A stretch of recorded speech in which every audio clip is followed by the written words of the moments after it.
Naruto. Towa Tekina. Prólogo. Maná fue una persona común. No tenía talentos extraordinarios, no era rico ni especialmente afortunado. Tampoco era el más atractivo. Pero, dentro de todo eso, fue feliz. Vivió una vida sencilla y larga. Nunca aspiró a la grandeza, ni la deseó. Y cuando su momento llegó, solo esperaba poder descansar en paz. Sin embargo, su muerte no la recordaba. ¿Por qué? No lo sabía. Y, sinceramente, tampoco le importaba. Lo que sí le importó fue lo que vino después. No había cielo. No había infierno. Ni siquiera oscuridad. Frente a él solo había formas borrosas, voces extrañas, y una inquietante sensación de incertidumbre. Pasaron horas, tal vez días, hasta que comprendió lo que ocurría. ¿Era esto una reencarnación? Sí.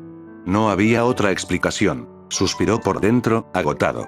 Había esperado su descanso durante décadas, y sin embargo aquí estaba. Otra vida. Otro cuerpo. Otro comienzo. No le era ajeno el concepto de reencarnar. Había leído cientos de historias al respecto, visto películas, animes, foros. Pero jamás imaginó que sería uno de ellos. No sabía dónde estaba, ni cuándo, ni cómo, ni por qué. Pero una cosa tenía clara. Esta vez no sería una vida común. No se arrepentía de su existencia anterior. Creía firmemente que arrepentirse era como escupir sobre su propia historia. Aceptaba lo bueno, lo malo, lo triste y lo alegre. Todo. Pero esta sería distinta. Pensó en 1000 posibilidades. Dependiendo del mundo, el entorno, su familia o su cuerpo, decidiría qué camino tomar. Comerciante, guerrero, mago, monstruo. Todo era posible. El tiempo siguió su curso. Un dolor punzante en el estómago lo sacó de su mente. Intentó abrir los ojos, pero todo seguía siendo borroso, como si estuviera ebrio. Entonces una voz suave y cálida lo llamó. Para su sorpresa, hablaba japonés. «¿Tienes hambre, verdad, mi niña?», dijo una mujer con ternura. «Te alimentaré primero a ti, mientras tu hermano sigue dormido». Fue levantado con cuidado. Una sensación cálida y húmeda rozó su mejilla. Olía a leche, piel y algo que no sabía describir. Lo entendió al instante. Era un pecho. Sin dudarlo, buscó la protuberancia con instinto. Al encontrarla, comenzó a succionar. La leche caliente llenó su estómago. No sintió incomodidad, ni vergüenza. Eso sería absurdo. Si no comía, moriría.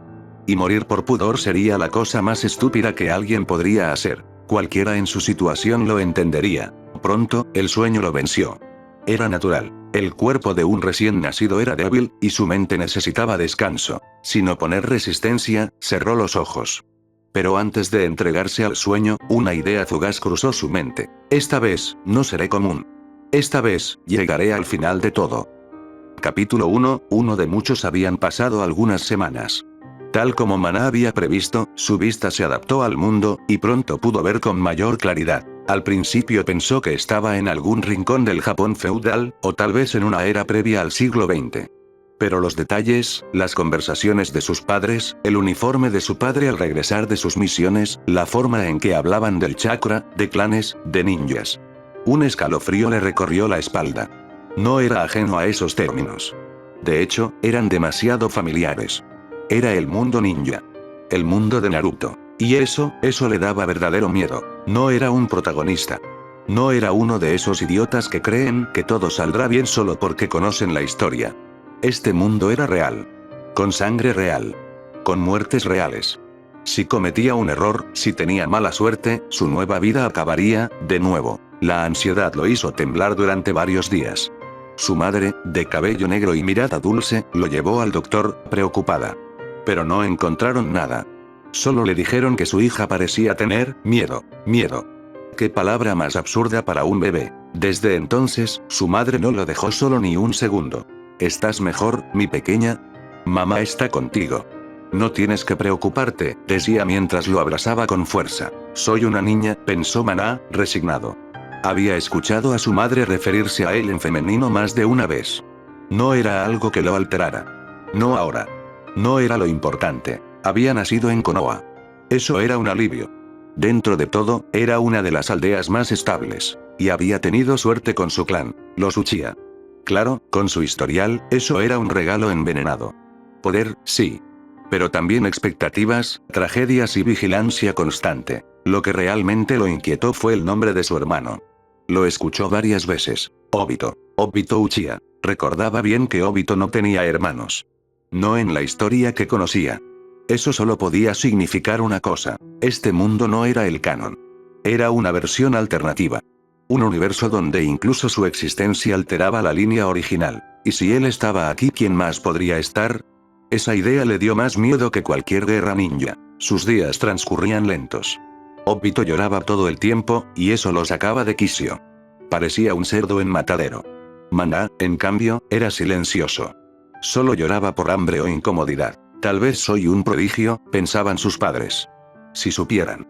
Una noche, fue despertado, como siempre, por los gritos de Obito. Estaba a punto de intentar volver a dormir cuando sintió que lo levantaban. Era su padre. Una rareza. Siempre estaba fuera, en misiones. Es por la guerra reciente, escuchó una vez. Necesitan mano de obra. Maná, mi hermosa niña. ¿Tu hermano te despertó? Maná lo miró con indiferencia. Sus ojos no tenían emoción. A su padre le recorrió un escalofrío. Era como ver a alguien mucho mayor, encerrado en el cuerpo de un infante. Saldré a caminar con ella, le dijo a su esposa. Tal vez le ayude a relajarse. Caminaron por las calles oscuras, con lámparas encendidas aquí y allá.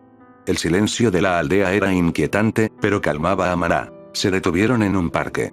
Su padre lo sentó sobre sus piernas y señaló hacia la montaña. ¿Ves eso? Esa es la montaña Hokage. Ahí están esculpidos los rostros de nuestros líderes. Se los nombró uno a uno. Hashirama, Tobirama, y finalmente, el actual, Hiruzen. Era surrealista. Maná se quedó mirando. Era como tener una prueba irrefutable de que no estaba soñando. De que este era, sin duda, el mundo de Naruto. Sus ojos brillaron por un instante. ¿Eso te emociona? Preguntó su padre, sonriendo. Sí. Lo emocionaba. Pero también le recordaba todo lo que vendría. Las guerras. Las conspiraciones. Las muertes. Debía volverse fuerte. No había otra opción. Pasaron los meses. A los 3, Maná ya caminaba. Sus padres estaban asombrados. A él no le importaba. Intentó refinar chakra. Recordaba los pasos, respiración, concentración, flujo interno, fracasó. Así que cambió de plan. Fortalecería su cuerpo. Se movía constantemente, caminaba, se colgaba de muebles, caía y volvía a intentarlo. Obito, como buena sombra molesta, lo seguía a todas partes. Imitaba sus movimientos y fracasaba en todos ellos. Maná apenas lo notaba. Su foco era otro: sobrevivir. A los 3 años, finalmente lo logró. Sintió el chakra. Era como calor líquido moviéndose por su cuerpo. Se reunía en su vientre, circulaba con lentitud. Sonrió. Entonces Obito, como siempre, arruinó el momento. Le tiró del cabello. Ella lo miró con fastidio, pero no hizo nada. Maná, juega conmigo, balbuceó el niño. No, respondió con frialdad. Y él, por supuesto, se echó a llorar. Maná suspiró. Es más fastidioso que mis propios hijos en mi vida pasada. Omake Zero, reflexión inicial de Maná sobre su reencarnación. No pedí volver a nacer. Eso fue lo primero que pensó cuando se dio cuenta de que su conciencia no había desaparecido. No había cielo. No había juicio final. Solo confusión. Voces distorsionadas. Sensaciones primitivas. Todo era difuso, como si el alma hubiese sido arrancada de su lugar natural y forzada a ocupar un espacio que no le correspondía. Reencarnación. La idea llegó con una mezcla de resignación y desprecio. Había leído sobre eso. Historias, novelas, foros. Siempre con ese aire de romanticismo idiota sobre tener una segunda oportunidad. Maná sabía que eso era mentira. No era una segunda oportunidad. Era una condena. Una prolongación forzada de algo que ya debía haber terminado. Y sin embargo, aquí estaba. Prisionero de carne. Consciente en un cuerpo pequeño, frágil, indefenso. No sabía en qué mundo estaba. No aún. Pero lo que sí sabía era esto. Había muerto. Y si había muerto, era porque su vida anterior había llegado a su fin. Con todo lo bueno. Con todo lo malo. Sus hijos, su esposa, sus errores, sus silencios. Todo había quedado atrás. Ahora solo había una cosa: silencio. Y obligación. Pasaron días. O semanas. O lo que pareció una eternidad. Lentamente fue comprendiendo su situación. Un cuerpo nuevo. Venas nuevas. Una mente vieja encerrada en carne que no respondía como recordaba. Tuvo tiempo para pensar. ¿Era esto una maldición? ¿O una oportunidad? No se sentía especial. No tenía esa arrogancia tan típica de quienes creen que por conocer la historia serán intocables. Maná sabía bien lo que era el dolor. Lo que era la pérdida. Lo que era equivocarse y no poder retroceder el tiempo. Así que no cometería el error de creer que este mundo sería indulgente. La decisión llegó sola, como una semilla enterrada en tierra fértil. Si me dieron esta vida, entonces haré lo que sea para mantenerla. No importaba el método. No importaba el precio. Si este mundo era cruel, y lo era, lo sabía sin necesidad de abrir los ojos, entonces él sería más cruel aún. Más calculador. Más preparado. Sería paciente. Sería invisible. Sería perfecto. Y cuando llegara el momento, nadie sabría qué rostro se ocultaba tras su sonrisa serena. Nadie sabría cuántas máscaras llevaba puestas. Pero una cosa era segura. No volveré a morir. No sin arrastrar conmigo a quien intente quitarme esto. Omake 1:5 problemas. Maná reflexionó durante mucho tiempo sobre qué camino tomar. La realidad no era como la ficción. No podía saber si sus acciones alterarían completamente la historia o si existía esa supuesta línea del destino que lo arreglaría todo de una u otra forma. Sin información concreta, era como andar a ciegas. Así que trazó un plan. No era malvado por naturaleza, pero entendía que si no era cruel cuando debía serlo, este mundo lo aplastaría. Así que ideó una estrategia. Lo primero era llamar la atención del clan. Con eso, aseguraría su protección durante al menos los próximos 20 años. Calculaba que tendría alrededor de 14 años cuando naciera el niño de la profecía, Naruto, y unos 22 cuando ocurriera la masacre del clan Uchiha. Redondeó a 20 años. Era tiempo suficiente para fortalecerse y prepararse. Durante ese período debía volverse más fuerte. Mucho más fuerte. Sabía que no bastaba con entrenar en teoría. Tendría que entrar en combate real. Tenía que quitar una vida. Si no podía hacerlo en una misión, si se paralizaba por el impacto, quedaría expuesta. Tenía que saber cómo reaccionaría su cuerpo, su mente, su alma. Además, debía cuidarse de ciertas personas. La serpiente, Orochimaru. La sombra del Hokage, Dance. Y la guerra que pronto estallaría. Por ahora, debía centrarse en lo inmediato. Su clan y su linaje. Era Uchiha, lo que significaba que tenía el potencial del Sharingan. Ese poder podía salvarle la vida. Pero también era un problema. Despertar el Sharingan requería emociones intensas. Dolor, miedo, pérdida. Podía forzar su activación con entrenamiento, pero no era algo que controlara por completo. Se preguntó por un momento si usar a su familia para despertar los ojos sería posible. Pero, sinceramente, no les tenía tanto apego. No por falta de respeto, sino porque sus recuerdos de una vida pasada amortiguaban cualquier conexión emocional. Además, seguía sintiéndose un hombre, aunque ya se adaptaba poco a poco a su nuevo cuerpo femenino. No le molestaba salvo por la idea de si el entrenamiento especial de Kunoichi que recordaba de novelas y foros era real. Decidió no pensar en eso por ahora. Volvió a enfocarse en el tema del Sharingan.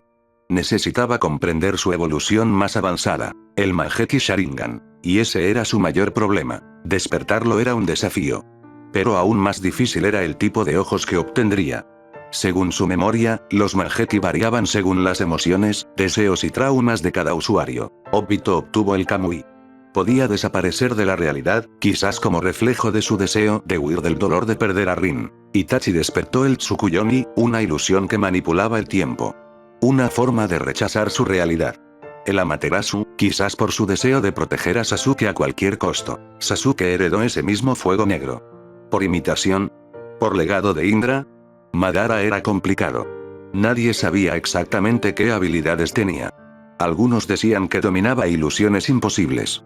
Otros, que su poder residía en amplificar sus técnicas a niveles monstruosos. Fugaku, según ciertos rumores, tenía un Mangekyou. ¿Qué poderes habría tenido? Tal vez ilusiones de dominio, o tal vez un potenciador general, algo que lo hizo temido como Fugaku de los ojos malvados. Y luego estaba Shisui. El caso más extraño. Cómo alguien tan ingenuo y amable como él despertó el genjutsu más poderoso de todos, el Kotoamatsukami. ¿Qué deseo oculto lo llevó a manipular voluntades sin ser detectado? La única teoría que Maná tenía era que su deseo de paz era tan fuerte, tan absoluto, que su mente lo convirtió en control. Control sin violencia. Control para evitar la tragedia. Pensar en todo esto la inquietaba. Si el poder del Mangekyou estaba ligado al deseo, ¿qué deseos albergaba ella? ¿Qué vería reflejado en sus ojos? No lo sabía.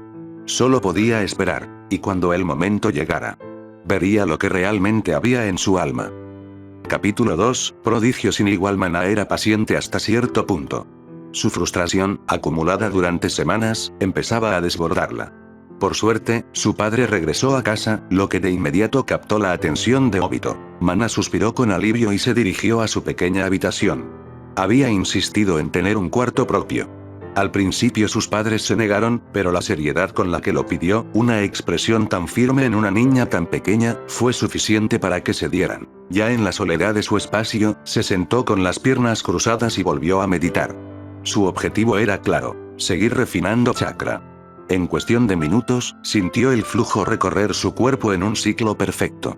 Iba y venía, cálido, poderoso. Era embriagador. Tanto, que no notó cuántas horas pasaron. Al abrir los ojos, encontró a su padre sentado frente a ella, con el ceño fruncido. ¿Cuánto tiempo llevas refinando chakra, Mana? Su voz era calmada, pero inquisitiva. Mana se tensó. Para ella, eso era un fallo. ¿La prohibirían? ¿La castigarían? ¿Dejaría de entrenar? No tuvo opción. Fue sincera. Lo aprendí hoy. Su padre reflexionó por un momento y asintió. Eso tenía sentido.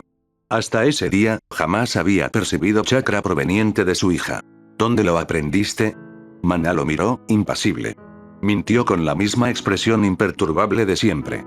Lo sentí. Era una respuesta ambigua, pero suficiente para que su padre llegara a la conclusión que deseaba. Un genio nato. Sin decir nada más, la levantó en brazos y fue con ella hasta la madre. Les explicó lo sucedido, y pronto ambos compartían una sonrisa orgullosa. Desde entonces, su padre comenzó a guiarla. Su progreso fue tan rápido que, en pocas semanas, su chakra era comparable al de un genin recién graduado. Lo que nadie sabía era que Mana había estado intentando refinar chakra desde bebé. Aunque no dio frutos de inmediato, ese esfuerzo constante expandió sus reservas internas considerablemente. Con ese avance, sus padres decidieron inscribirla a ella y a Obito en la Academia Ninja, aunque todavía faltaran años. Más vale prevenir. Mana entrenaba horas al día, adicta a la sensación de su chakra rotando. Combinaba su meditación con entrenamiento físico, y notó los efectos del chakra en su cuerpo: fuerza, velocidad, percepción, resistencia. Usó ese conocimiento como base para fortalecerse. En tan solo un año, Mana podía decir con confianza que superaba físicamente a un adulto promedio. Sonrió con orgullo, justo cuando el mocoso irrumpió en su habitación. Mana, vamos a jugar.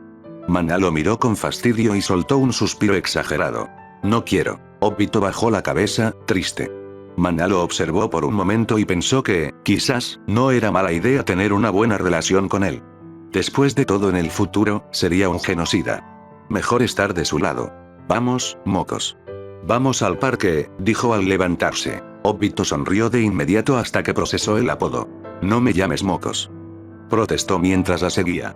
Como digas, mocos, respondió ella sin cambiar el tono. Caminaron hasta el parque del clan Uchiha. Allí, Obito jugó como cualquier niño de su edad. Luego de unos minutos, la llamó. Mana. Ven al sube y baja.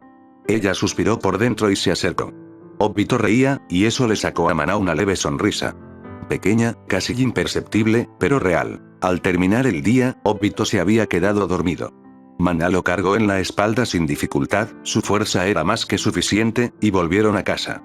Sus padres estaban en misión, así que su abuela los recibió. Dejó al mocoso en su habitación, comió algo y, después de un rato de entrenamiento ligero, salió rumbo a las áreas de práctica.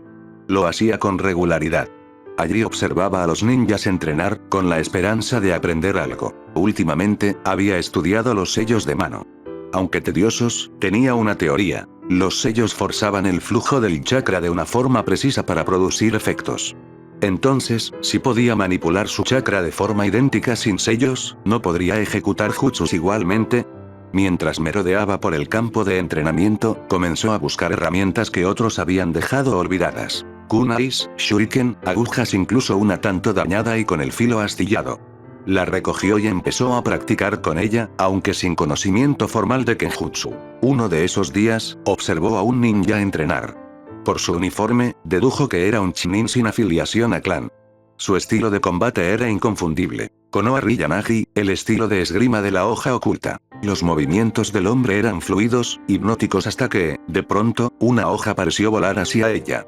Maná saltó hacia atrás por instinto, pero sintió un corte leve en el cuello. Cayó al suelo, temblando, desorientada. Al recuperar la claridad, notó al hombre junto a ella. ¿Estás bien, pequeña? Maná no respondió. Se llevó la mano al cuello. No había herida. ¿Viste mi espada, verdad? Fue un genjutsu. Lo siento. Pero no deberías espiar entrenamientos ajenos. Ahora entendía. Aquello fue tan real que su mente no pudo distinguirlo. Y si había sentido algo extraño en su flujo de chakra. Una perturbación. Maná se levantó, respiró hondo y habló. Lo siento, señor, ¿me enseñaría a usar la espada? El hombre la miró con sorpresa, luego negó. Deberías aprender con tu clan. Los Uchiha también tienen un estilo muy conocido. No, señor. Quiero aprender su estilo. Él suspiró. No le gustaban los niños. Pero esta niña era distinta. Mientras entrenaba, había notado una perturbación en su genjutsu. Cuando fue a revisar, vio a una niña y ella salió sola del genjutsu. No lo habría creído si no lo hubiese visto con sus propios ojos. Y entonces, vio el símbolo del abanico en su ropa. Uchiha. Pensó una sola palabra. Genio. Y eso lo asustó. Los prodigios Uchiha eran peligrosos. Aún así, resignado, aceptó. Está bien. Te enseñaré. Pero no se lo digas a nadie. No quiero problemas con tu clan. Maná asintió con gravedad. Ven los fines de semana. Misma hora, mismo lugar. Y así, se marchó. Mientras tanto, el padre de Maná se encontraba reunido con el líder del clan, Kagami Uchiha. Mi hija creo que es una genio, dijo con convicción. Kagami escuchó en silencio. No era la primera vez que un padre decía eso. Lo hacían todo el tiempo. Y casi siempre, los niños resultaban ser mediocres. Suspiró, cansado. Haré algunas pruebas en la próxima reunión del clan. Evaluaremos a todos los niños entonces. Y sin más, lo despidió. A solas, Kagami cerró los ojos. Otra vez lo mismo, murmuró. Pero en el fondo, una parte de él no podía evitar preguntarse si esta vez sería diferente. Capítulo 2:5, Planes. Durante los años que siguieron, Maná desarrolló una obsesión meticulosa por su crecimiento. Su padre, siempre que podía, le enseñaba lo básico del arte shinobi. Las 3 técnicas fundamentales, el parpadeo corporal, Shunshin no Jutsu, el clon básico, Bunshin no Jutsu, y la técnica de sustitución, Kawarimi no Jutsu.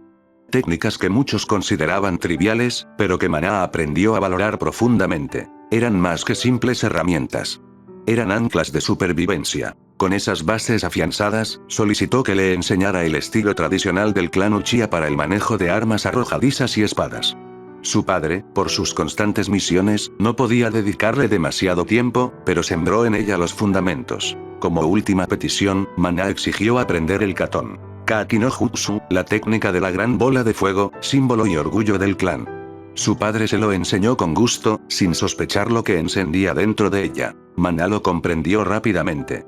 No solo el flujo y control de chakra, sino el principio detrás del elemento fuego. El Katon era más que destrucción. Era voluntad. Era pasión ardiente.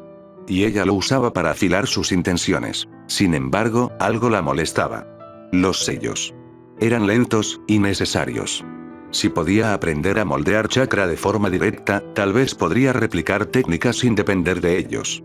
Esa fue su obsesión secreta en sus escasos momentos libres. Encontrar el modo de manipular su chakra sin depender de secuencias manuales. Pasaron los meses, y sus padres, inmersos en misiones cada vez más peligrosas, no presenciaron sus progresos. Maná lo consideraba una ventaja. Cuanto menos supieran, mejor. Mientras tanto, sus planes se volvían cada vez más definidos. Paso 1. Asegurarse un lugar en el clan. Ser reconocida. Tener protección. Cuando sus padres murieran, porque era una certeza, no una posibilidad, el clan se convertiría en su escudo. Paso 2. Dominar el Shunshin. No solo como técnica de transporte, sino como arte de escape, como lo hacía el legendario Shisui Uchiha, el cuerpo centella. Ser capaz de desaparecer del campo de batalla sin dejar rastro sería su salvación. Paso 3. Clones de sombra. Si lograba aprender el Kage Bunshin no Jutsu, el crecimiento se aceleraría exponencialmente. Era una técnica prohibida, sí, pero eso no era impedimento para ella. Paso 4. El Mangekyou Sharingan. Lo quería. Lo necesitaba. Y ya tenía un plan. Desde hacía años, cultivaba un vínculo con Obito. No era un amor sincero, pero era una cercanía emocional suficiente como para que su muerte o pérdida pudiera generar el trauma necesario. Una especie de autosugestión emocional planificada. Para hacer funcionar el plan, necesitaría un jutsu de sellado mental. Uno capaz de encapsular memorias, emociones, imágenes, una detonación interna programada. Si lo ejecutaba con precisión, quizás podría empujar su mente al abismo justo lo necesario para despertar esos ojos. Pero Mana no era ciega. Sabía que incluso con todo eso, el Manjeki tenía un precio: la ceguera progresiva. Para eso, ya tenía otro objetivo: Tsunade Senju, la última heredera viva del clan Senju. Portadora del legendario jutsu médico Yaku no In. Si podía llegar hasta ella, si lograba ser tomada como discípula, entonces tendría acceso al arte del almacenamiento de chakra a largo plazo. Y con eso, podría retardar o incluso mitigar el costo del Manjeki. Sabía que era una apuesta arriesgada. Pero había un camino. Primero debía acercarse a Shizune, su discípula, quien había servido como asistente durante las guerras. Si se unía al equipo médico en el campo de batalla, tal vez podría llamar la atención de ambas. Y si eso no bastaba, Mana también planeaba destacar como sanadora, absorber todo lo que pudiera del arte médico, y usar eso como moneda de negociación. Si lo lograba, no solo obtendría el Yakuk. También podría establecer un pacto con Katsuyu, la reina babosa del monte Shikotsu, uno de los 3 grandes animales sagrados. El contrato la colocaría en un nivel completamente diferente. Y luego el día de la masacre llegaría. Danzo. Madara. Itachi. Todos querrían los ojos. Pero ella llegaría antes. Reuniría tantos como pudiera. Los guardaría. Para estudiar. Para usar. Para destruir si era necesario. Mejor ella que ellos. A sus ojos, ese era el panorama. Y por ahora, su preparación estaba dando frutos. Dominaba sin problema las 3 técnicas básicas, el Kaki no Jutsu, así como técnicas menores como Inotori, gorriones de fuego, y Katon. Kaenjin, barreras ígneas, una variante defensiva que envolvía el entorno en llamas, derivada de la bola de fuego. En el arte del lanzamiento de armas, era precisa. No solo imitaba el estilo Uchiha, sino que lo afinaba con cálculos matemáticos y rebotes controlados. En Kenjutsu, su dominio del estilo tradicional del clan se fusionaba con la forma fluida que aprendía de Ryujek. Una mezcla peligrosa. En Taijutsu, era promedio. Suficiente para defenderse contra un genin. Pero lo que verdaderamente brillaba era su habilidad en Genjutsu defensivo. Había escapado de las ilusiones de Ryu con relativa facilidad, algo que no muchos podían decir. En resumen, su nivel actual ya era comparable al de un genin graduado. Pero nadie lo sabía. Y así debía seguir. En público, mostraba lo justo. Lo básico. Lo esperado de una estudiante más. Ni un paso más allá. La mejor forma de esconderse es a plena vista. Omake 01, alguien que se parece a mí. Año 1 de la Academia Ninja Mana. 6 años biológicos, mentalidad adulta contenida Anko. 6 años, energía desbordante y un corazón que nadie parece mirar del todo. La primera vez que Mana notó a Anko fue cuando la niña se robó un dulce del escritorio del instructor. Ya te vi, Mitarashi. Gruñó el chinin a cargo, mientras Anko se relamía los dedos con descaro. Devuélvelo. Ni soñando. Es dango de frijol dulce. Mi favorito. Gritó la niña, corriendo entre los pupitres con una risa tan fuerte que hizo girar cabezas, antes de sentarse justo al lado de Mana. Tú sí entiendes, ¿verdad? Le dijo a la Uchiha, mostrándole el dulce con orgullo. Mana solo la miró de reojo. La niña olía a azúcar y a libertad, a descontrol y soledad. No me gustan los dulces, murmuró. ¿Qué clase de monstruo no come dulces? Exclamó Anko con horror fingido, tomándose el pecho como si le hubieran disparado. ¿No sabes lo que te pierdes? Mana no respondió. La clase comenzó, pero la risa de Anko seguía reverberando en su mente como una campana mal calibrada. Días después, durante una clase de combate físico, los estudiantes fueron emparejados. Y por supuesto, al sensei se le ocurrió juntarlas. A ver si puedes con mi combo ultra secreto mortal. Gritó Anko antes de lanzarse con la torpeza agresiva de una niña que ha aprendido a sobrevivir más que a pelear. Mana la esquivó como si ya supiera lo que iba a hacer. Una barrida. Un empujón de hombro. Una llave que terminó con Anko de cara contra el tatami. ¡Auch! Gimió Anko, su mejilla pegada al suelo. Eres una piedra, Mana-chan, una piedra elegante y sádica. La mayoría de los niños se hubieran burlado. Pero Mana no lo hizo. Solo le ofreció la mano para levantarse. Anko la miró con un ojo entrecerrado. Tú no te ríes. Nunca. ¿Eres de verdad? No veo por qué debería reírme cuando nadie tiene gracia, respondió Maná con sencillez. Anko se rió de nuevo. Y por primera vez Maná no la encontró molesta. La semana siguiente, Anko apareció con un termo de dango caliente. Lo puso frente a Maná sin decir nada. Para que aprendas, dijo con tono de sabiduría exagerada. El secreto para no volverse loca en esta escuela es tener algo dulce en el estómago. ¿Y sabes qué más? ¿Qué? Tener a alguien que no te mire como si fueras rara. Y tú me miras como si yo fuera normal. Maná la observó. Anko no estaba fingiendo. Sonreía como quien lanza una cuerda al vacío, esperando que alguien la agarre del otro lado. Maná, sin saber por qué, tomó un pedazo del dango y lo mordió. Demasiado dulce, invasivo, cálido. Pero no lo escupió. Supongo que puedo tolerarlo. Anko sonrió de oreja a oreja. Lo sabía. Hay esperanza para ti, piedra elegante. Ese día comieron bajo un árbol del patio trasero, lejos del resto. Anko hablaba sin parar. De su madre desaparecida, de su padre ausente, de su deseo de volverse tan fuerte que nadie la dejara jamás. Maná no dijo nada, solo escuchó. ¿Tú me entiendes, verdad, Maná? Ella no respondió, pero tampoco se fue. Y para Anko, eso fue suficiente. Omake 02, marcas bajo la piel academia. Segundo año. Maná y Anko. 7 años. El mundo empieza a ser más cruel. Las niñas también. Llovía, no con fuerza, pero con la persistencia de las lágrimas que no terminan de caer. Era tarde. Las clases habían terminado hacía horas, pero Maná seguía en el mismo lugar. El patio trasero, bajo el árbol donde solían comer juntas. Tenía los dedos vendados. El entrenamiento con Shuriken había sido insatisfactorio.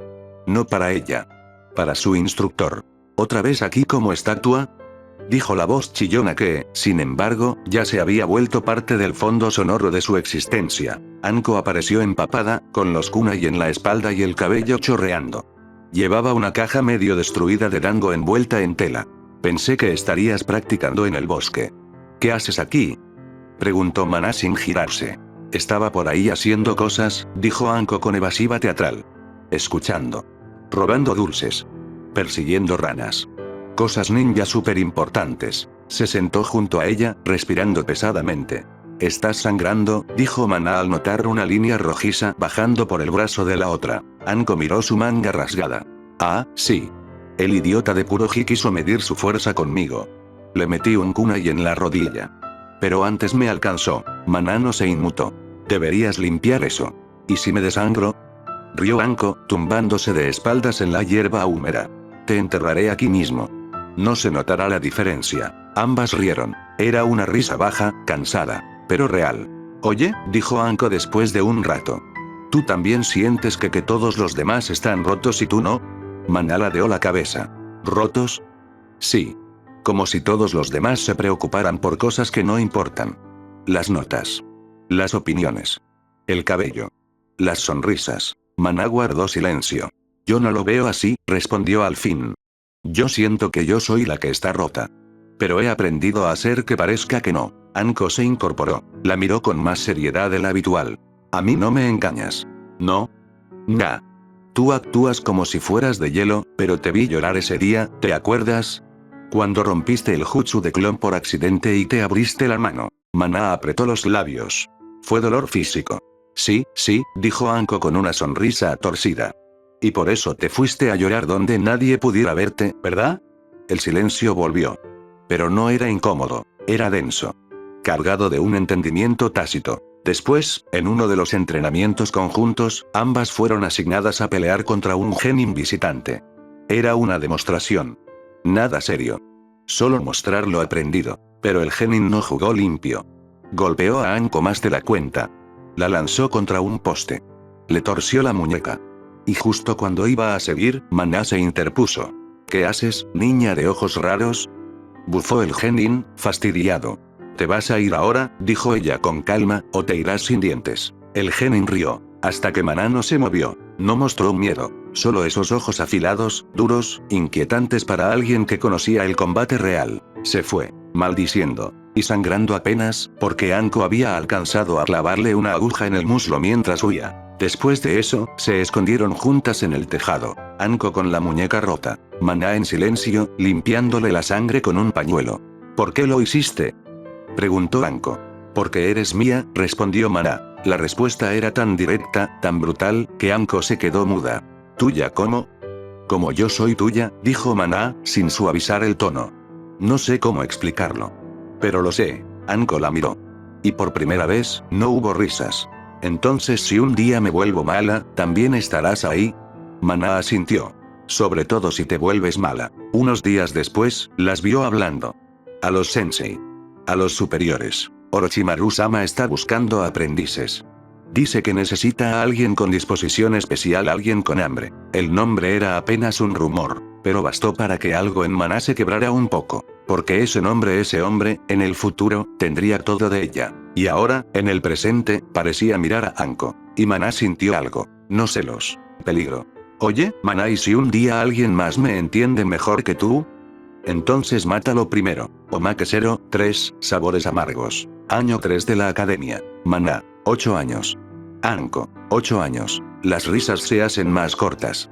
Las heridas, más hondas. Estás distinta. ¿Qué te pasa? ¿Ahora también me vas a controlar? La discusión no fue en voz alta. No eran ese tipo de niñas. Pero en los ojos de ambas, el fuego era real. Estaban solas en el tejado, donde solían entrenar y comer dango hace apenas unos meses. Ahora, Maná comía en silencio. Anko hablaba más rápido, más fuerte, como si quisiera llenar con sonido el vacío que crecía entre ellas. Te veo menos. Ya no vienes al bosque. Ya no me buscas. Estoy ocupada. ¿Pero ahora vas a decirme qué hacer con mi tiempo? Maná no respondió. Solo bajó la mirada. Estás entrenando con él, ¿verdad? Dijo al fin. Anko no lo negó, pero tampoco lo confirmó. Solo sonrió.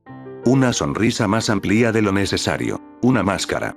Orochimaru-sensei es interesante. Me entiende. Me deja experimentar. No me mira como una niña. Maná sintió el dango en su boca como si fuera plomo. Lo masticó con lentitud. No dijo nada. Además, continuó Anko, me dijo que tengo potencial. Que podría llegar lejos. Mucho más que otros. Eso era exactamente lo que diría. La serpiente se arrastra con palabras dulces, no con colmillos. Maná tragó con dificultad. Ten cuidado. ¿Con qué? ¿Con mejorar?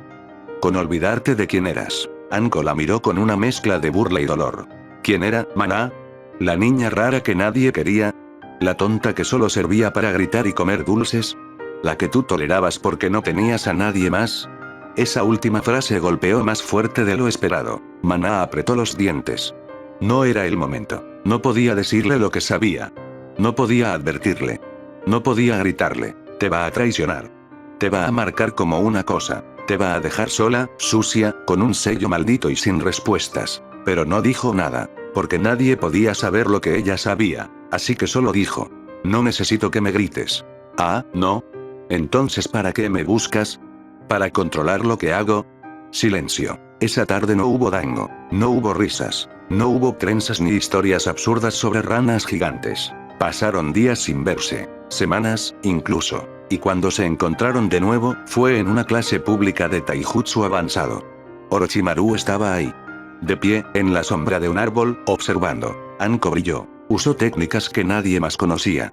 Movimientos precisos, flexibles, como si su cuerpo hubiese aprendido a bailar con cuchillas. Maná no pudo dejar de mirar, ni de comparar, ni de imaginar la marca, latente, esperando en la nuca de su amiga. Cuando los ojos de Orochimaru se cruzaron con los suyos, Maná sintió frío. No el de un jutsu. El de una advertencia no dicha. Ella es mía ahora. Esa noche, Maná se encerró en su cuarto. No meditó. No entrenó. No escribió. Simplemente colocó, sobre su cama, la pequeña flor seca que Anko le había regalado años atrás. La que había guardado como un símbolo de su vínculo, de su diferencia compartida. La quemó. Lenta, cuidadosamente. Y miró cómo se convertía en ceniza. Pero no lloró. No podía. No debía. Porque el fuego no era un castigo. Era una advertencia. Y ella se estaba preparando para el momento en que tendría que matarla. Si no la salvo antes la perderé para siempre. O ella me destruirá primero. Omake 4, la mordida. Año 1 como Kunoichi.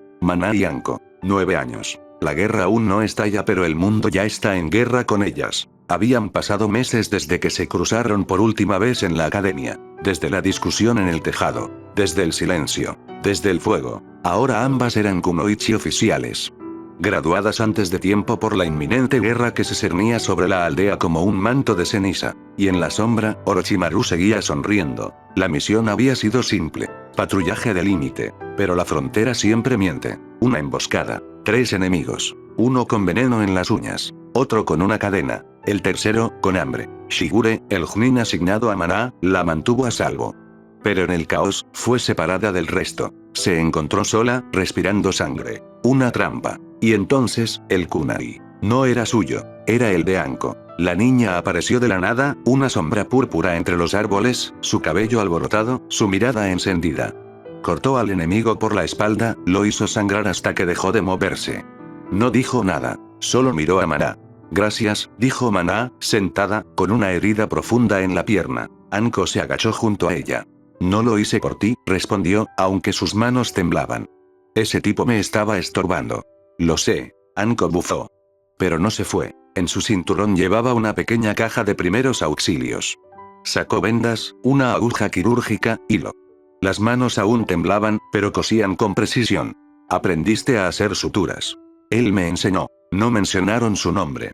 No había necesidad. Las dos lo habían visto. En la guarida subterránea. En esos pasillos húmedos con olor a formol y carne. Habían sentido su mirada, su lengua, sus elogios. Pero nunca se dirigía a ambas a la vez. Como si fueran libros que no debían mezclarse. Como si alguna vez se fueran a leer la una a la otra.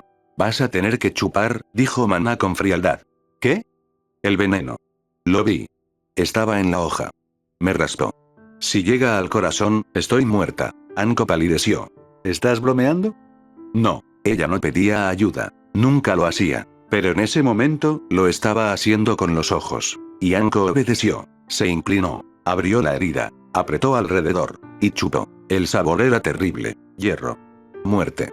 Tierra mojada. Pero Maná no se quejó. Y Anko tampoco. Hasta que todo pasó. Y ambas se miraron. «¿Estás loca?», dijo Anko, limpiándose la boca con la manga.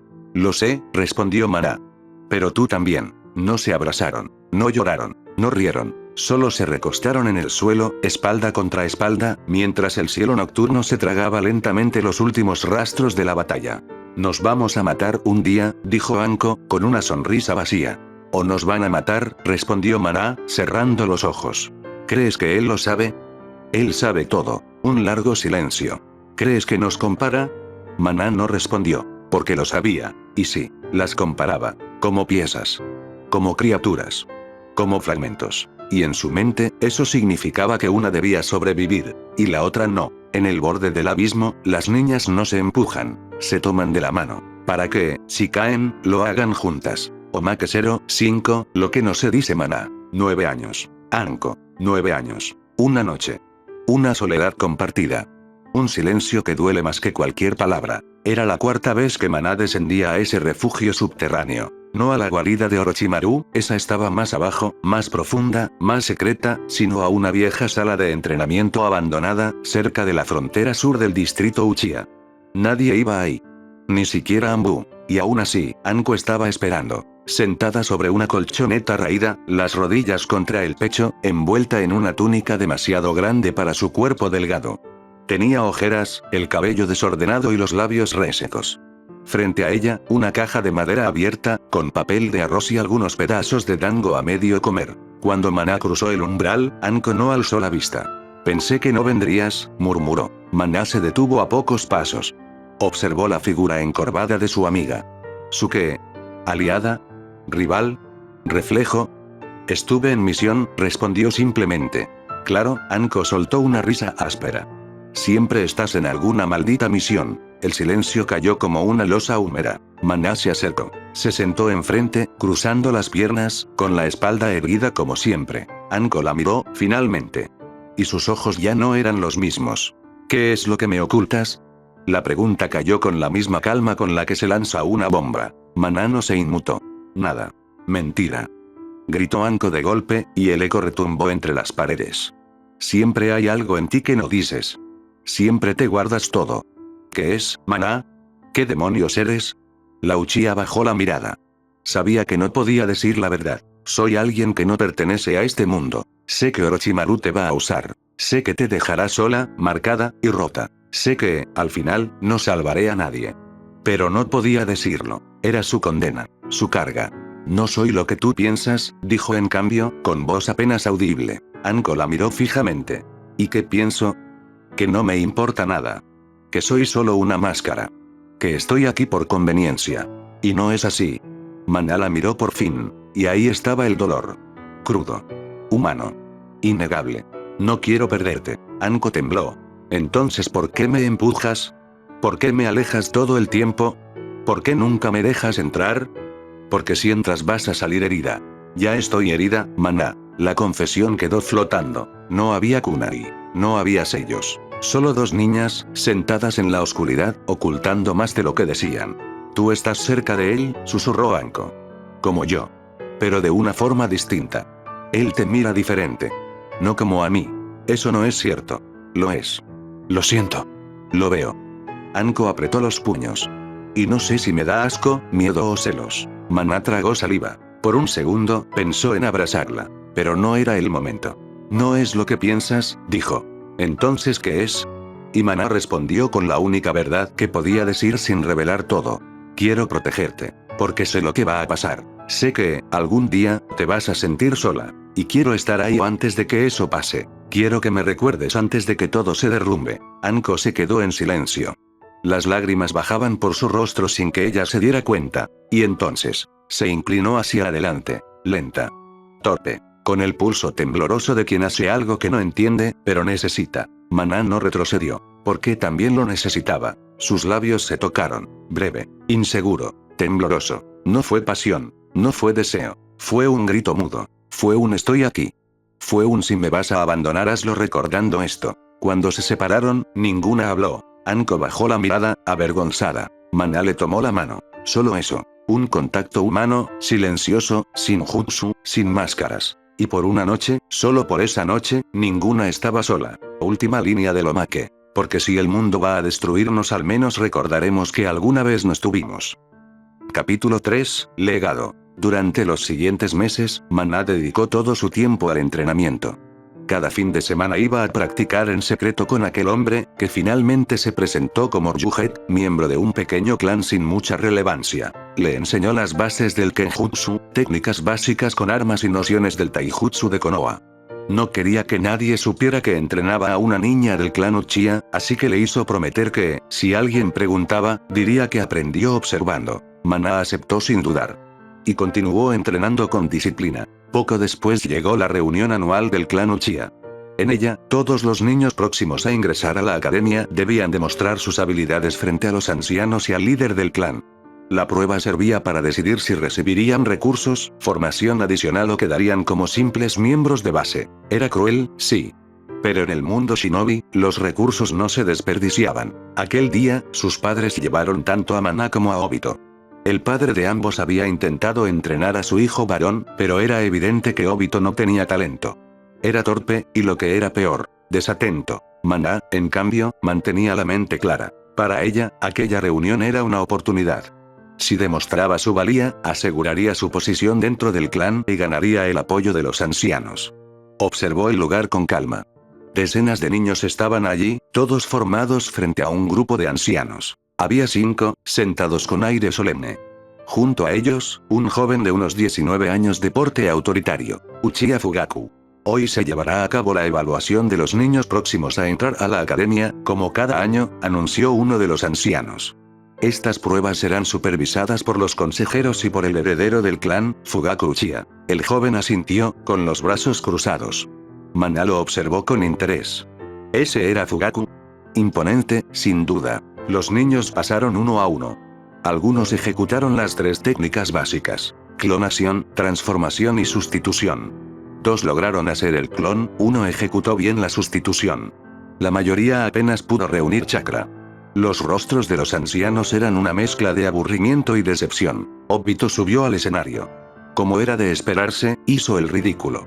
Tropezó, falló los sellos y terminó cayendo de espaldas. Algunos ancianos disimularon sus gestos. Otros, no tanto. Fugaku, mirando de reojo, murmuró. ¿Ese no es el hijo del que pidió una prueba?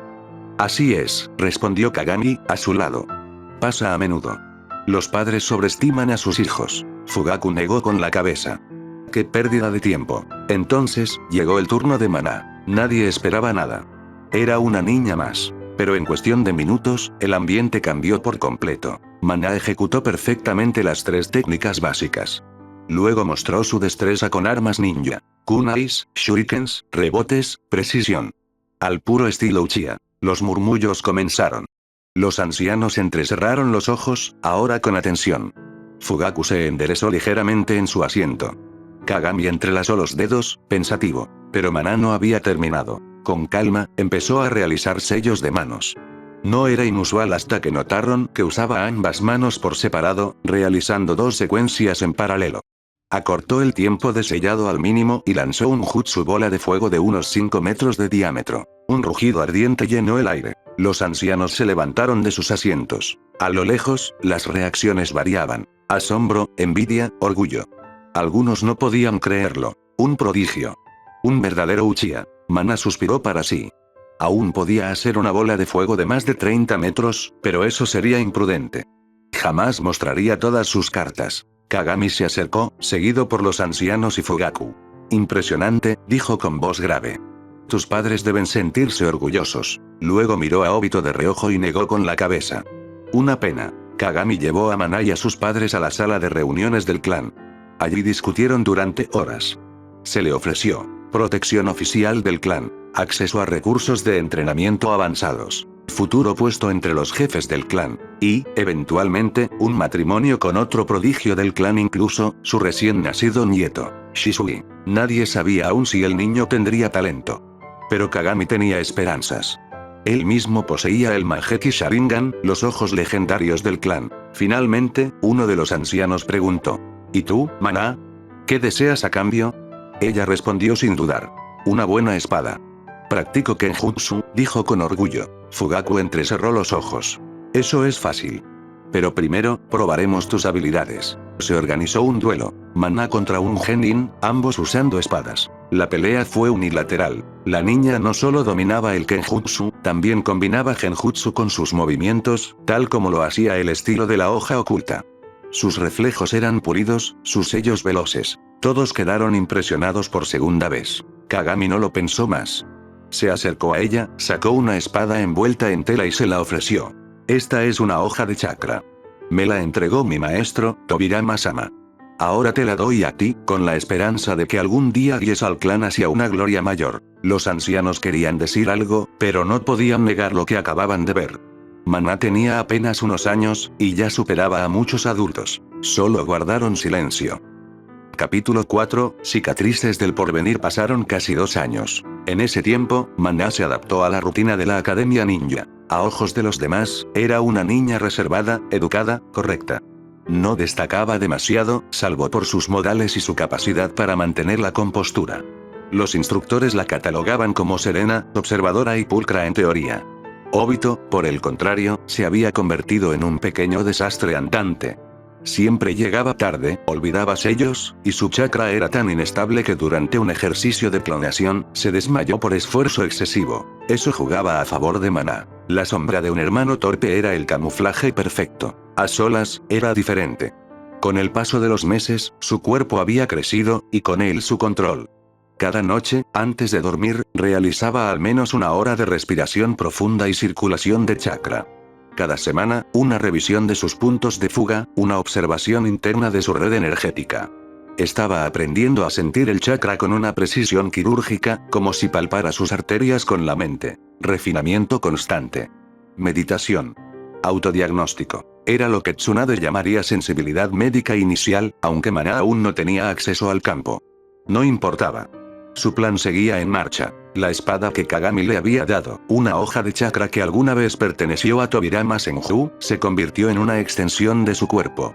No podía usarla en público, pero entrenaba con una réplica idéntica, igual de pesada y desbalanceada. A ojos de los demás, parecía inexperta, pero cuando entrenaba sola, ejecutaba movimientos del Konoha Ryanaji con una fluidez que haría sudar a más de un Chunin. Ryujek seguía entrenándola, pero ahora con más recelo. Sabía que lo que tenía delante no era una niña cualquiera. Lo sentía en sus ojos. No eran infantiles. No eran inocentes. Eran los ojos de alguien que había visto morir a muchos, aunque su cuerpo apenas midiera 1 metro. La situación política en Konoha empezaba a tornarse tensa. Las noticias de escaramuzas con Iwagakure y Kumogakure llegaban por canales no oficiales. Las calles estaban más patrulladas. A veces se veía Nambu moviéndose a plena luz del día. La tercera gran guerra ninja se aproximaba. Mana lo sabía. No porque se lo dijeran, sino porque ya había vivido esta historia. Conocía los eventos. Sabía que en cuestión de meses, el país del fuego sería arrastrado a un nuevo conflicto continental. Y eso la obligó a acelerar su preparación. Comenzó a practicar en secreto con proyecciones elementales no registradas. Imitaba técnicas de ninjas que había visto entrenar. Fragmentos de Totón, pequeños relámpagos de Raitón, desplazamientos de viento cortante. No ejecutaba ninguna técnica completa, eso requeriría afinidades elementales y más chakra del que podía gastar sin levantar sospechas, pero los principios estaban ahí. Estaba preparando el terreno. Una noche, Kagami la llamó a su casa. No era habitual. El patriarca del clan Uchiha raramente convocaba a miembros fuera del consejo. Pero Mana fue sin demora. Sabía que no podía rechazar esa invitación. Kagami vivía en una residencia sobria, de madera negra y papel de arroz. Al entrar, lo vio esperándola en un jardín interior, bajo un sauce. «Has crecido», dijo el hombre sin girarse. «Tu padre estaría orgulloso». Mana no respondió. Permaneció de pie, con las manos a los lados, en posición formal. Kagami se volvió. Sus ojos, rojos, la escudriñaron con la calma de un asesino retirado. «He oído rumores», continuó. «Que dominas sellos con ambas manos. Que tu bola de fuego no se extingue ni con agua. Que sabes más de lo que una niña debería». Mana no parpadeó. «¿Son ciertos esos rumores?», preguntó Kagami. Ella inclinó la cabeza. «No me corresponde a mí negarlos». Kagami sonrió, aunque no con calidez. «Bien. Porque he decidido que participarás en una misión de campo». Aquello hizo que el estómago de Mana se comprimiera. ¿Era una prueba? ¿Un castigo? ¿Un intento de exponerla? Irás como observadora. Acompañarás a un equipo de genin y un junin. No pelearás, a menos que sea absolutamente necesario. Quiero saber cómo reaccionas fuera del muro. Era una evaluación. Un aviso. Entiendo. Kagami asintió. Le dio una carpeta con la información de la misión. Un traslado de suministros a un puesto fronterizo. Había posibilidades de encuentro con bandidos o espías. Nada oficial. El tipo de misión perfecta para una prueba encubierta. Tu padre me pidió que cuidara de ti, murmuró Kagami. Pero no creo que seas una niña que necesite protección. Mana sostuvo la mirada del hombre sin temor. Gracias por confiar en mí. Kagami soltó una breve carcajada nasal y le dio la espalda. No confío. Solo observo. El resto es decisión tuya. El día de la misión llegó con el alba. El equipo estaba conformado por 3 genin mayores que ella, 2 del clan Aburame, 1 de los Yamanaka, y un junin callado, de rostro cubierto. Nadie hizo preguntas. Solo supieron que Mana era una candidata a ascenso especial en formación. Durante el trayecto, Mana no habló. Observó. Memorizó. Aprendió el patrón de movimiento de los insectos de los Aburame. Escuchó las señales mentales del Yamanaka cuando hacía contacto con el líder. Analizó cómo el junin repartía órdenes con apenas gestos de mano. Era campo de estudio real. La emboscada llegó al segundo día. 3 figuras encapuchadas. Kunais, sellos, explosiones de humo. El Aburame mayor cayó primero. Una trampa detonante lo lanzó por los aires. El Yamanaka entró en pánico. El junin reaccionó de inmediato, activando una técnica de sellado con pergamino, pero fue interceptado por un proyectil. Mana se movió sin pensar. No hizo ruido. No gritó. Ejecutó un kawarimi con una rama cercana, lanzó 2 shurikens en arco curvo y se posicionó detrás del enemigo más cercano. La espada no se desenfundó. No aún. El junin se incorporó y finalizó el sellado. Los enemigos huyeron con rapidez tras una breve escaramuza. No eran shinobi oficiales. Espías, quizás. Tal vez mercenarios. No importaba. Lo importante fue cómo se comportó ella. No esperaba que te movieras tan bien, le dijo el junin mientras limpiaba su sangre. Mana no respondió. Solo se limitó a asentir. ¿Has matado antes? No. Podrías hacerlo, dijo el hombre, sin juicio. Ten cuidado. Hay cosas que no se pueden deshacer. Al regresar a Konoha, el informe fue entregado directamente a Kagami. No dijo nada. Solo le regaló una mirada. Fue suficiente. Mana supo que la estaba evaluando desde el momento en que recibió la misión. Esa noche, frente al espejo, Mana se observó con detenimiento. Tenía más músculo. Más tono. Su rostro aún era el de una niña, pero en sus ojos había algo distinto. Algo que ya no podía borrar. Responsabilidad. Fatalismo. Certeza. El mundo seguía su curso, y ella seguía sobreviviendo a él. Omake 3. 5. Solo ser reconocida tenía sus beneficios, pero también sus riesgos. Desde que Maná demostró su habilidad ante los ancianos del clan, su nombre comenzó a circular entre las voces importantes del distrito Uchiha. Algunos la llamaban el orgullo oculto, otros simplemente la reconocían como el prodigio silencioso de su generación. Eso, por supuesto, no agradaba a todos. Algunos jóvenes del clan, que apenas podían mantener estable su chakra, empezaban a mirarla con recelo. Algunos adultos decían que su talento era sospechoso. Que nadie podía ser tan joven y tan precisa. ¿Pero qué podían hacer? ¿Acusar a la niña mimada del patriarca por ser demasiado buena?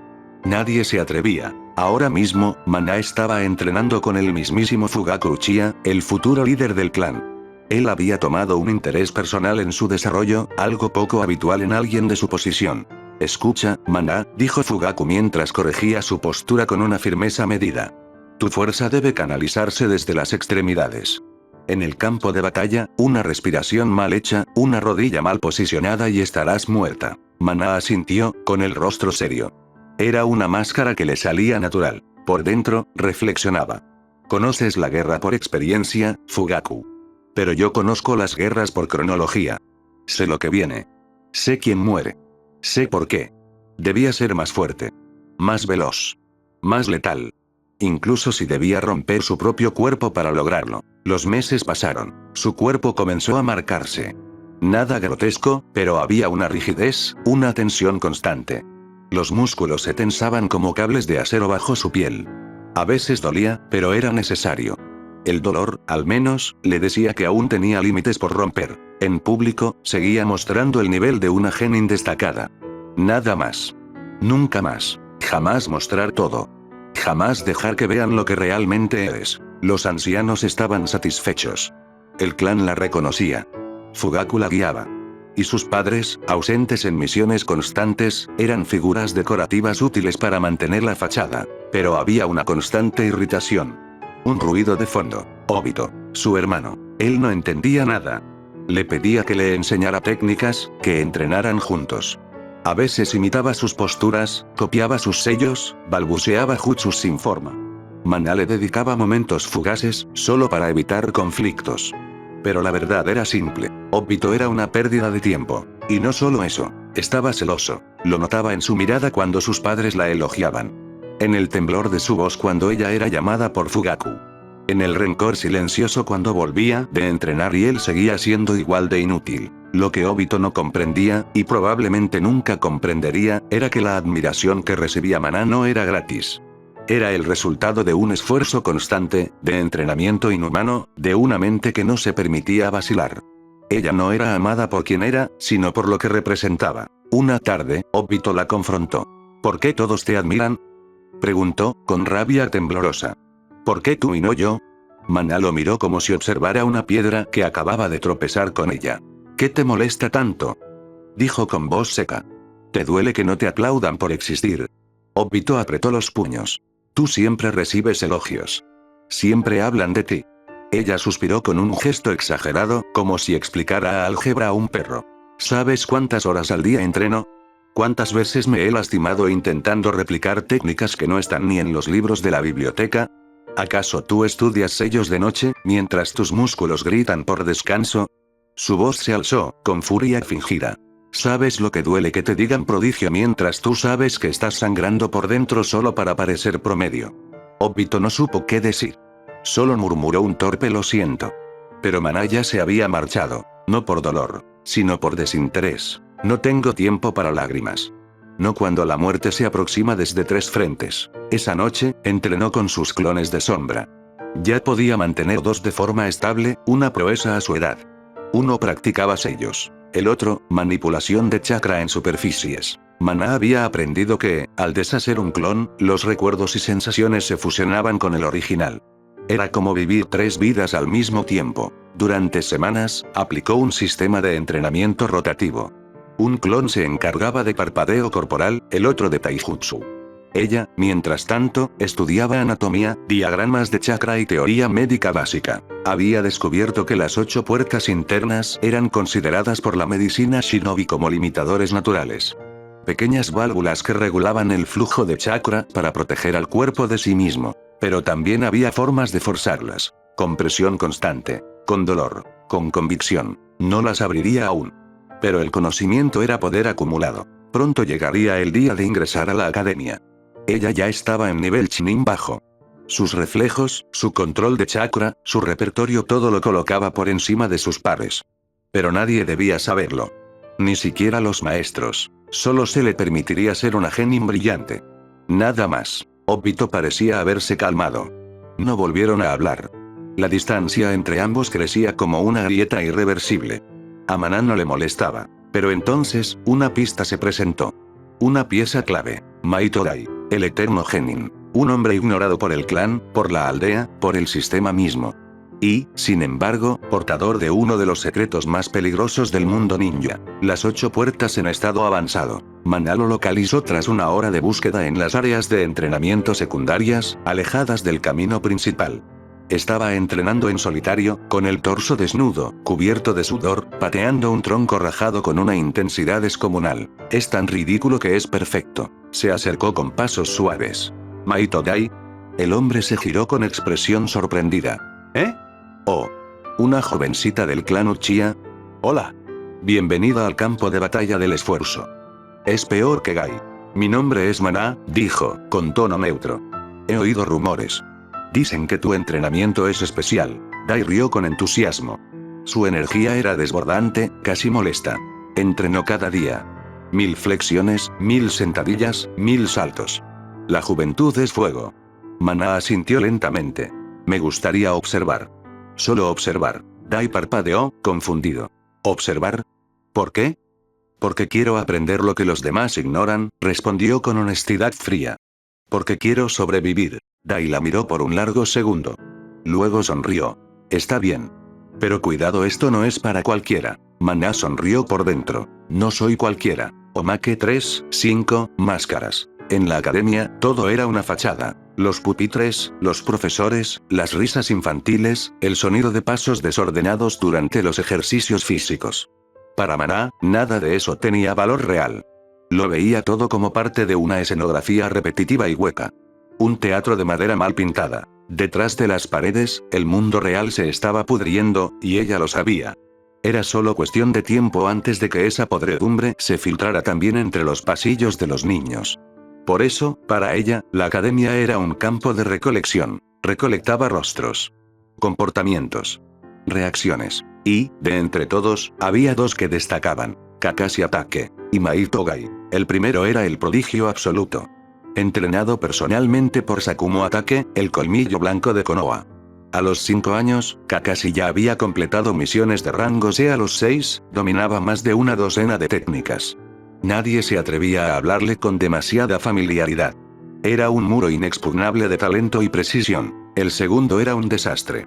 No podía usar ninjutsu. No podía usar genjutsu. Pero se movía con una determinación suicida. Su fuerza física era absurda, y sus ojos brillaban cada vez que alguien mencionaba la palabra entrenamiento. Maná los observaba desde su rincón. Kakashi le interesaba por razones obvias. Si podía acercarse a él, aunque fuera de forma tangencial, tendría acceso indirecto a técnicas, rutinas, conocimiento de alto nivel. No necesitaba su amistad. Solo su proximidad. El cerebro de un genio siempre dejaba residuos valiosos para quien supiera recogerlos. Gai, en cambio, era un experimento a largo plazo. La energía bruta. La voluntad desbordante. El cuerpo empujado hasta el límite. Maná no tenía una afinidad natural con ese tipo de entrenamiento, pero sabía reconocer el potencial físico cuando lo veía. Además, si el niño seguía creciendo en esa dirección, sería el candidato perfecto para dominar los 8 puertas. Maná no tenía intención de abrirlas, pero estudiarlas era otra cosa. El primer contacto fue con Gai. Una tarde, durante un entrenamiento físico, uno de los instructores los dividió en parejas para practicar caídas y esquivas. Maná fue asignada a Gai. «Hola. Soy Gai», exclamó el niño con una sonrisa que era todo dientes. «Entrenaré contigo con el poder de la juventud». Dios santo, pensó Maná. Es peor en persona. Maná respondió, sin emoción. Eso es un gran nombre. Vamos a darlo todo.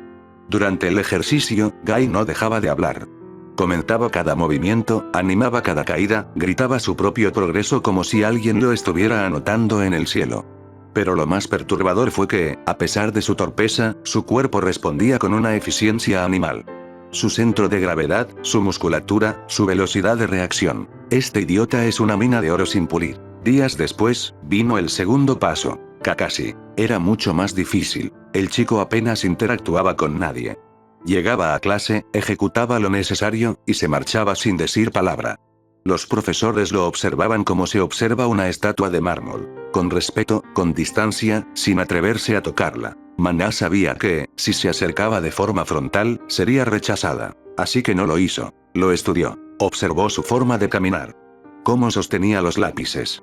Cuando parpadeaba al leer. ¿Qué sellos de manos repetía con más frecuencia en clase? ¿Qué anotaciones corregía del manual de ninjutsu básico? ¿Qué técnicas lo hacían fruncir el ceño, lo más cercano a una emoción que había mostrado hasta ahora? Pasaron semanas antes de que se atreviera a hablarle directamente. Fue durante una clase de repaso de taijutsu. El profesor los había enviado a practicar esquemas de movimientos defensivos por parejas. Maná pidió ser emparejada con él de forma casual. Kakashi no dijo nada. Solo asintió. Durante el ejercicio, sus movimientos eran perfectos. No tenían alma, pero tampoco tenían errores. Era como practicar con una marioneta perfecta. Tienes un centro de gravedad demasiado alto para tu edad, dijo ella sin mirarlo. Pero igual compensas con la fuerza en la cadera. Interesante. Kakashi alzó una ceja. No respondió. Pero no se marchó. Eso ya era algo. Una grieta. Pequeña, pero real. Desde entonces, los tres nombres comenzaron a entrelazarse en las sombras. A ojos del mundo, Maná era una chica disciplinada, que a veces entrenaba con el torpe de Guy, y que ocasionalmente coincidía con el frío de Kakashi. Nadie sospechaba que estaba absorbiendo de ambos todo lo que podía. Un mes más tarde, Guy se acercó a ella por voluntad propia. Maná. He estado practicando esa patada giratoria que hiciste el otro día. Me caí contra un muro, pero fue glorioso. Deja de gritar, Guy. No estoy sorda. Perdón. Es que estoy emocionado. Tu forma de entrenar es inspiradora. Como una llama encendida en el campo de batalla de la juventud. ¿Cómo no han muerto aún? Pensó Maná, pero le sonrió, solo un poco. Entonces no mueras antes de mostrarme resultados, Guy. Sí, señorita. Te exprimiré hasta que te quiebres o brilles. Con Kakashi fue distinto. Una tarde, tras clase, lo encontró en el patio trasero de la academia. Practicaba lanzamientos de cuna y contra blancos móviles. No fallaba ni uno. ¿Has probado lanzar con giro inverso? Preguntó Maná desde la sombra de un árbol. Kakashi no se giró. ¿Con qué propósito? Rebote controlado. Curva artificial. Ideal para distracciones dobles. Kakashi lanzó otro kunai. Esta vez falló. Interesante, dijo. Solo eso. Pero no la echó. Y cuando terminó, dejó 3 blancos sin recoger. Ella los recogió. Observó las trayectorias. Guardó la distancia. Calculó su precisión. Estudió el peso. Aprender no siempre era ser enseñado.